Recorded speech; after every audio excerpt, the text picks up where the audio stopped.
The Appalachian region and the East Coast are home to a variety of natural soundscapes that often defy simple explanation. From explosive booms in the ground to singing rocks on the ridges, these phenomena create a landscape that is far from silent. The following countdown explores the top 10 wild natural sounds, the hidden mechanisms behind them, and why they continue to fascinate observers today. Fact number 10. Coastal mystery, booms. The coast can sound perfectly calm at night with a steady surf and light wind. Yet a deep boom can roll across the marsh and dunes, described by many as sounding like a cannon shot. These reports are often tied to the East Coast, specifically North Carolina's Outer Banks and the Cape Fear area. Known as Seneca guns, the name was in public use by the mid-1800s and was even used by James Fenimore Cooper in his 1850 writing, The Lake Gun. What makes these booms a mystery is the mismatch between the volume of the sound and the physical evidence left behind. A sound that powerful should typically be accompanied by shaking ground, yet instruments frequently show no matching earthquake signal. This lack of seismic activity pushes researchers to look for airborne causes. One leading theory involves temperature inversions, where a lid of warm air sits over cool air near the surface. This setup creates a sound duct that can trap noise and carry it for long distances without the sound spreading upward and fading. Other potential sources include powerful waves hitting the edge of the continental shelf or modern sonic booms from fast aircraft. However, sonic booms cannot explain the historical reports that predate powered flight. Other wildcards include gas releases from sediments or meteors. Because no single theory matches every report, the Seneca guns remain a bucket of different phenomena tied together by a single name. The coast remains a soundstage today, where the right air layers can still turn a distant thump into a local cannon blast. Fact number 9. Frozen lake gunshots. During the winter, frozen Appalachian lakes can produce noises that sound like gunshots at night. While the ice may look like a solid, unmoving floor, it behaves like a living sheet that is constantly adjusting to environmental stress. The primary driver of these sounds is thermal stress release. As temperatures plummet at night, the ice sheet tries to contract and get smaller.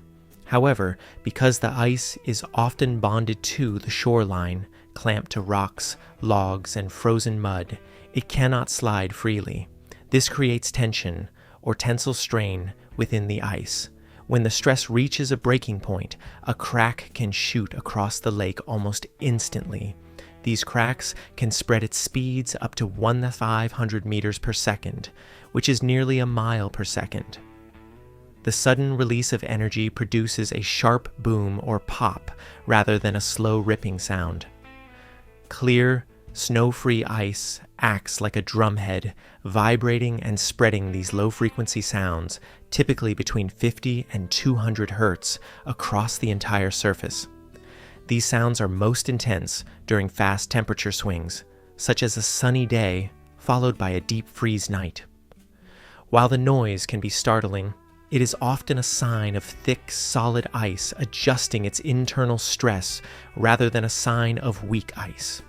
These gunshots continue to echo across mountain waters today whenever the winter weather flips from warm to cold. Fact number 8. Exploding winter ground. In the Appalachian Mountains, a quiet winter night can be interrupted by a sound like a blast that causes houses to shake. While many assume they are experiencing an earthquake or an explosion, the cause is often a cryosysm or frostquake. These events occur when saturated ground freezes rapidly during a sharp temperature drop, typically falling below 0 circ F dollars. Water trapped in soil, pores or bedrock fissures expands by approximately 10% as it turns into ice. This expansion acts like a hidden wedge, building intense pressure against the surrounding soil and rock. When the stress exceeds the strength of the material, the ground snaps explosively. This crack releases energy fast, creating a sharp boom rather than a long, rolling rumble. The perfect two-step for a frostquake involves a winter storm that soaks the ground with rain or sleet, followed by a temperature crash within 12 to 48 hours. Fine-grained, moist soils favor these events because they hold water like a sponge. While frost quakes can rattle windows and leave small cracks in the pavement, they are a cryogenic process driven by freezing water, not shifting tectonic plates. Reports from Tennessee and nearby areas in late January 2026 confirmed this pattern, showing that the ground can still pop whenever the thermometer drops hard enough. Fact number 7, Singin' Mountain Rocks. On some windy days, certain Appalachian rock shapes appear to sing with whistles, hums, or pipe-like tones. This is not magic, but airflow physics, where wind is forced through narrow gaps or fissures in the stone. As wind speeds up to squeeze through a crack, even one as thin as a finger, it can create a back-and-forth wobble known as vortex shedding. These repeating air swirls create pressure waves that become audible sound. A tight gap typically produces a higher pitch, while a wider gap or a deep fissure can create a lower, steadier hum. Some rock outcrops have multiple fractures that take turns sounding, creating a wavering chord or chorus effect. The hard limestone or sandstone walls of the Appalachians reflect sound well, preventing the energy from being soaked up and allowing the tones to stay strong. In some cases, a hollow pocket in the rock acts as a Helmholtz resonator, where the air inside pulses at a specific frequency, creating a deep note like blowing across the top of a bottle. Narrow gorges can also act as amplifiers, funneling and speeding up the wind to trigger edge tones that would otherwise be silent. Features like the Blowing Rock in North Carolina are famous examples of this phenomenon, where erosion has shaped the stone into a natural wind instrument. These singing rocks remain active today, waiting for the wind to line up with the stone's hidden geometry. Fact number 6, hidden cave rivers. A person standing at a dry cave entrance may hear a deep, constant roar that sounds like a river close by, even if no water is visible. This is often the sound of moving water hundreds of feet underground, acting like a 20-story building stacked beneath the earth.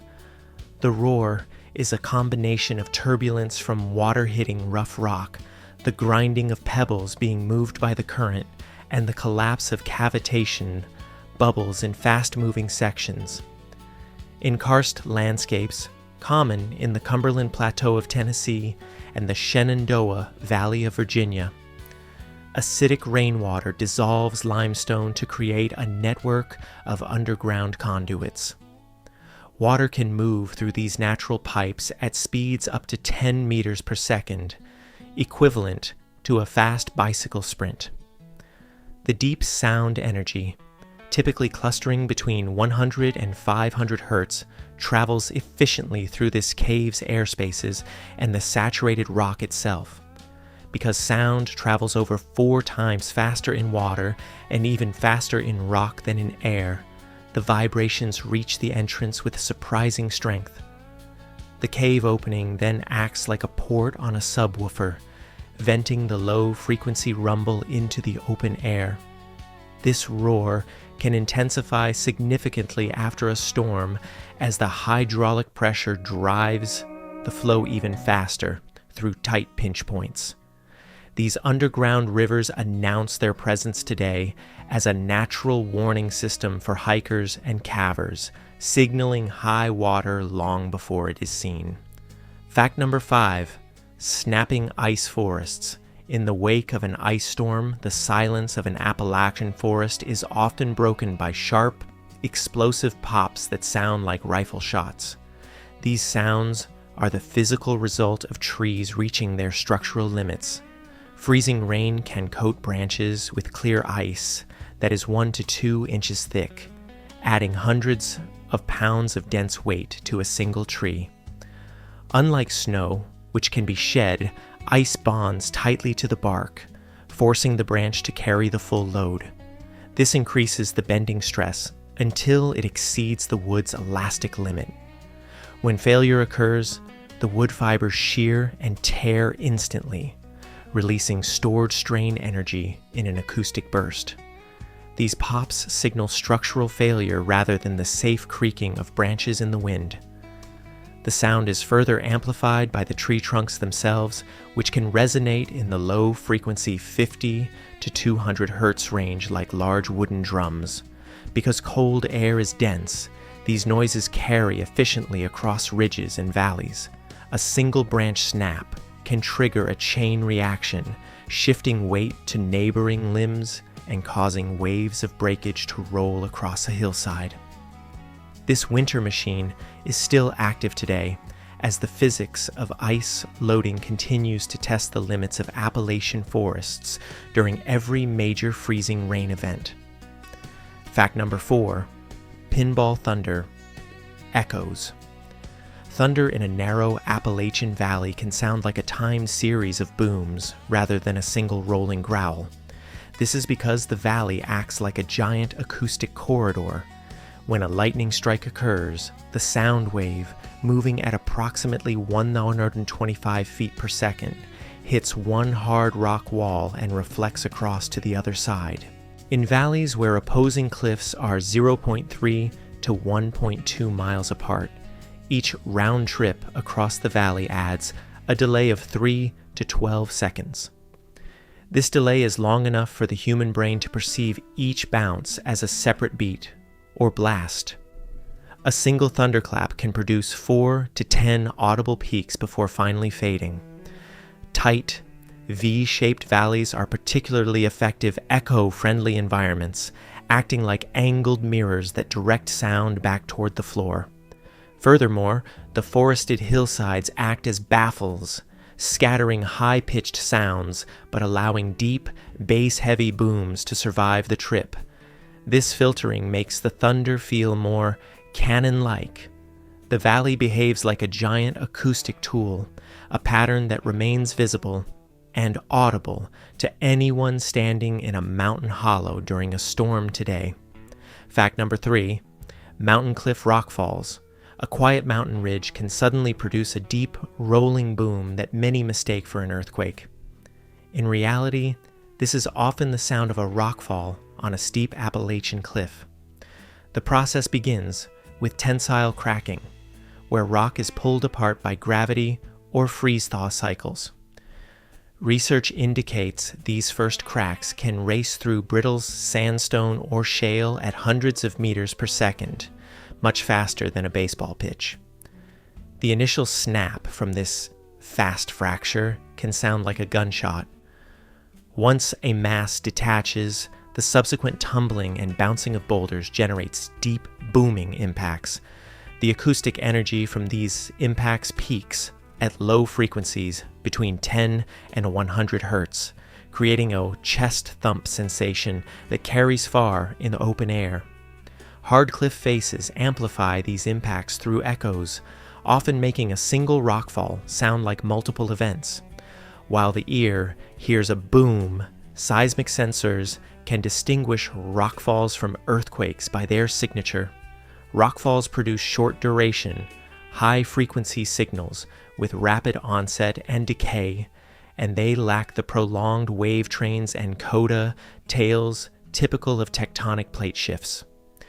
These surface collapses continue today as the mountains are slowly weathered by the same natural wedges.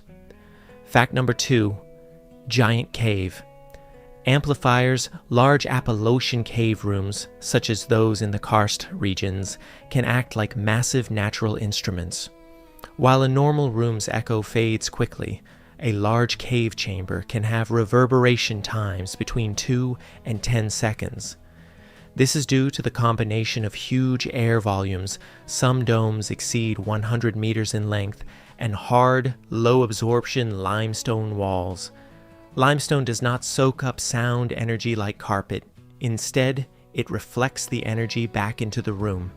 In a massive chamber longer than a football field, a single sound wave can zigzag for hundreds of feet before returning to the listener.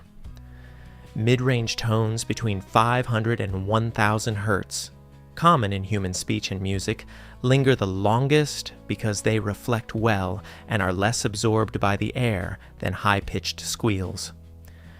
In some areas, smooth, curved ceilings create whispering galleries where sound skims along the curve rather than bouncing straight down, allowing it to stay clear even at a distance. Other formations can act as sound lenses, focusing reflections into hot zones. This creates a living acoustic map where some rooms sound wet with long tails and others sound dry. These natural amplifiers, like the famous spaces used for the great stalagpipe organ in Luray Caverns, continue to surprise every time sound hits the stone today. Fact number 1. Echoing owl corridors. At night in the Appalachians, a voice can ring out from a ridge that sounds like it is speaking plain English. "Who cooks for you? Who cooks for you all?" This is the barred owl, and its call is a masterpiece of natural acoustic engineering. The call consists of a structured 8 to 9 note pattern that rides on low frequencies between 200 and 500 hertz. This low-frequency dominance is key for survival in rugged, broken country. High-pitched sounds are easily blocked or soaked up by leaves and branches, but these deep tones can slip through gaps in the forest and keep their strength over long distances. In the right terrain, a barred owl's voice can be heard from 1 to 2 miles away, the length of nearly 18 to 36 football fields. The mountains themselves act as a secondary instrument, with ridges and valleys creating multipath, echoes that can make one bird sound like 2 or make a phrase feel longer. Researchers study how these calls move through Appalachian terrain because the sound is part of how owls manage territory and find mates across multiple hollows. This acoustic map remains active every night, turning a simple bird call into a geographic force that continues to define the sound of the Appalachian dark today,